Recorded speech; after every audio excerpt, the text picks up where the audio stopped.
orang-orang yang baik itu kurang, hanya terbatas. Harusnya KPU itu justru memberikan aturan yang membatasi para ex-koruptor untuk maju sebagai caleg. Itu pun menurut saya jeda 5 tahun itu terlalu singkat.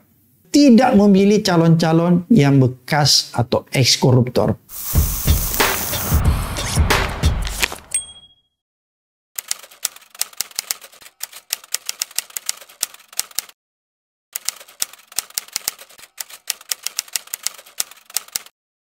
Assalamualaikum warahmatullahi wabarakatuh.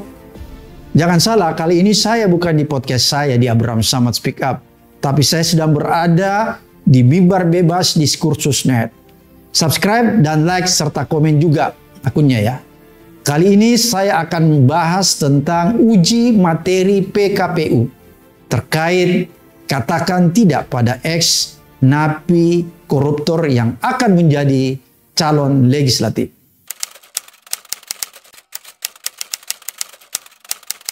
Menurut hemat saya lebih banyak mudaratnya.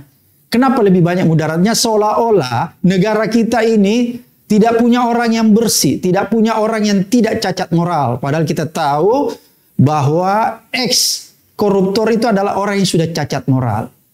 Masih banyak orang-orang yang baik di negeri ini yang bisa dicalonkan jadi anggota legislatif. Kalau KPU memaksakan, membolehkan napi koruptor bisa menjadi calon legislatif, berarti KPU menganggap bahwa di Indonesia ini orang-orang yang baik itu kurang, hanya terbatas, sehingga calon-calon legislatif yang diizinkan adalah orang-orang yang berasal dari napi koruptor. Mudaratnya kalau misalnya napi koruptor tetap diberi kesempatan untuk menjadi anggota DPR, DPD maupun DPRD, itu berarti kita tidak pernah memberikan sanksi sosial bagi para napi koruptor.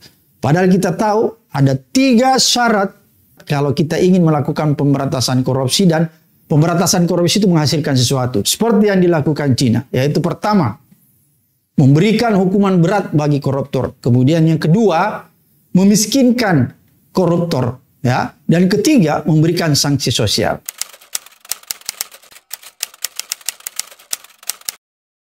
Ya, seperti tadi saya katakan bahwa harusnya KPU itu justru memberikan aturan yang membatasi para ex-koruptor untuk maju sebagai caleg. Kenapa itu harus dilakukan? Karena kita tahu bahwa calon anggota legislatif adalah orang yang merepresentasikan, orang yang akan menyalurkan aspirasi masyarakat di parlemen. Oleh karena itu, seyogyanya calon legislatif itu adalah orang yang tidak cacat moral. Orang yang punya integritas agar supaya legislatif kita atau DPR kita, parlemen kita itu dipenuhi oleh orang-orang yang bisa dipertanggungjawabkan secara integritas dan moralitas. Bukan seperti sekarang ini bahwa banyak oknum anggota legislatif yang kita bisa lihat itu bisa tertangkap oleh aparat penegak hukum karena melakukan korupsi.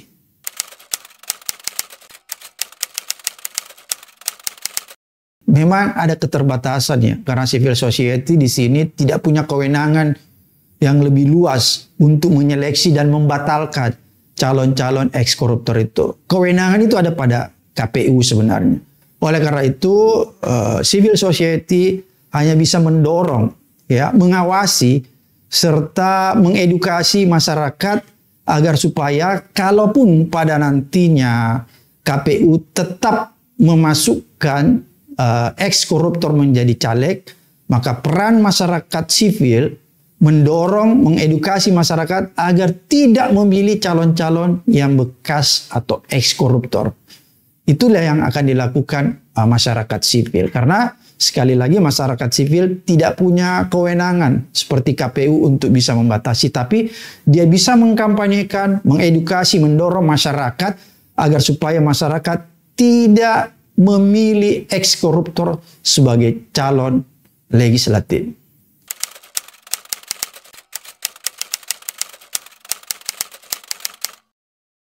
Itu kan kita melakukan gugatan ya mengenai PKPU.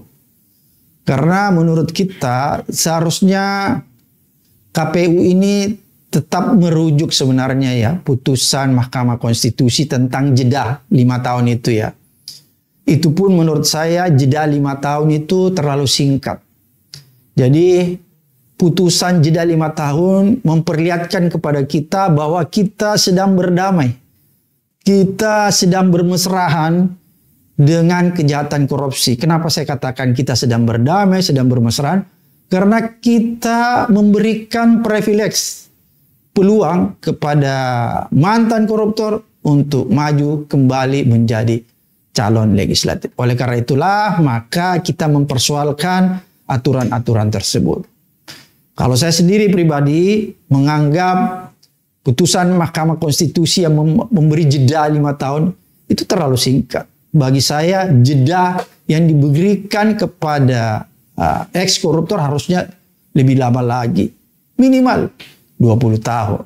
Kalau kita berkaca kepada negara-negara yang sukses melakukan pemberantasan korupsi, misalnya Cina, dia membuat aturan jeda bahwa seorang mantan koruptor tidak bisa lagi dipilih menjadi anggota parlemen atau menduduki jabatan publik dalam masa jeda 40 tahun. Itulah yang dilakukan negara-negara maju, negara-negara yang sukses dalam pemberantasan korupsi.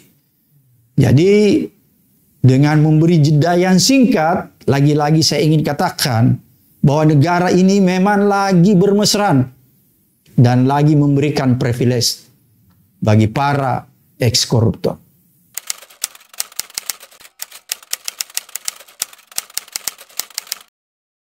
Bisa saja, kan KPU kali ini saya lihat seolah-olah dia mempunyai peraturan sendiri-sendiri ya.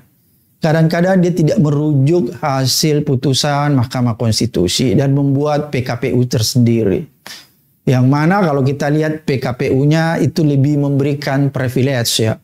Memberikan keistimewaan bagi para koruptor. Inilah yang menurut saya lagi-lagi bahwa negara ini sedang berdamai, negara ini sedang bermesraan dengan para koruptor.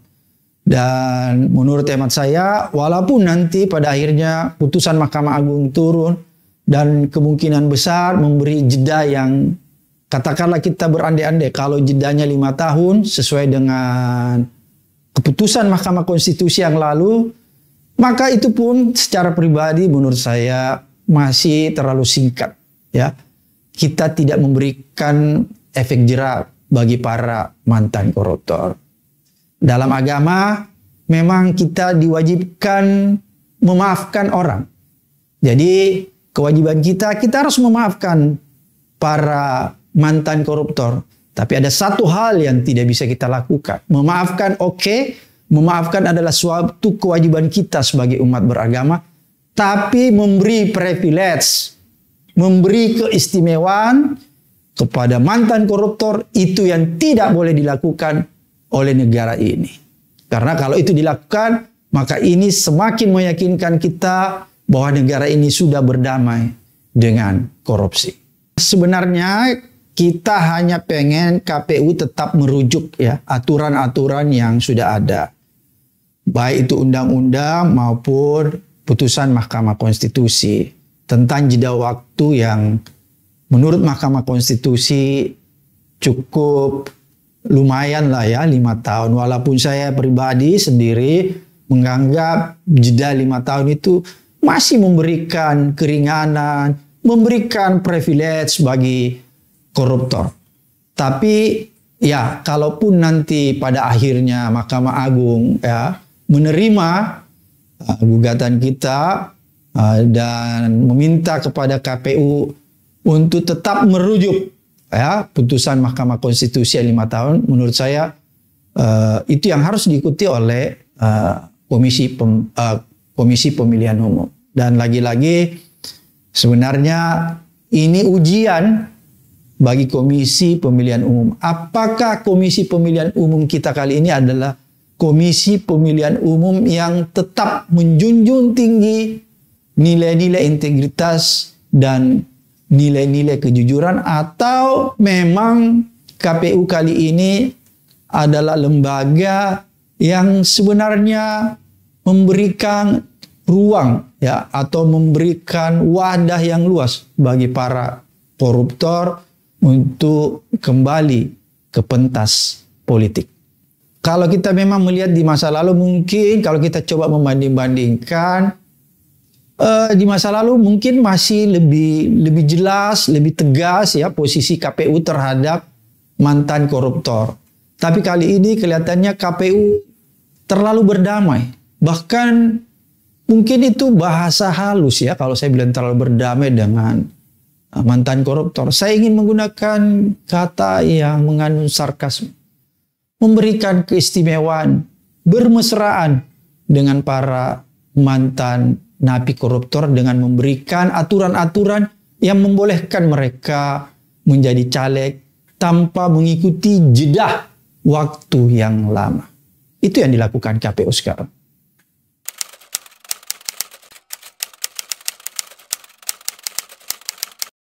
Sebenarnya kita ini punya peran ya, masyarakat sipil siapapun dia, memberikan terus edukasi pencerahan kepada masyarakat kita agar supaya pertama masyarakat tidak terjebak dengan money politik di dalam pemilu.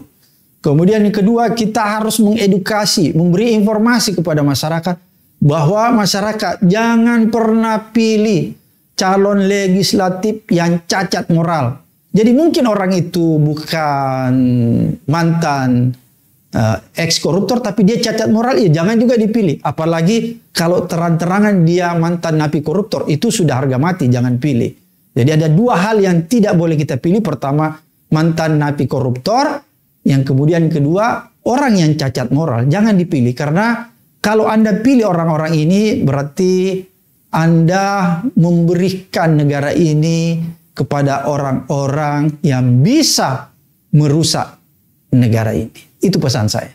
Demikian pandangan saya dan perspektif saya terhadap yang lagi ramai kita bicarakan, bahwa kita menolak terang-terangan atau katakan tidak terhadap caleg mantan koruptor dan caleg yang cacat moral. Jadi bukan saja sekedar mantan koruptor, tapi semua caleg yang cacat moral kita tolak dan kita lawan.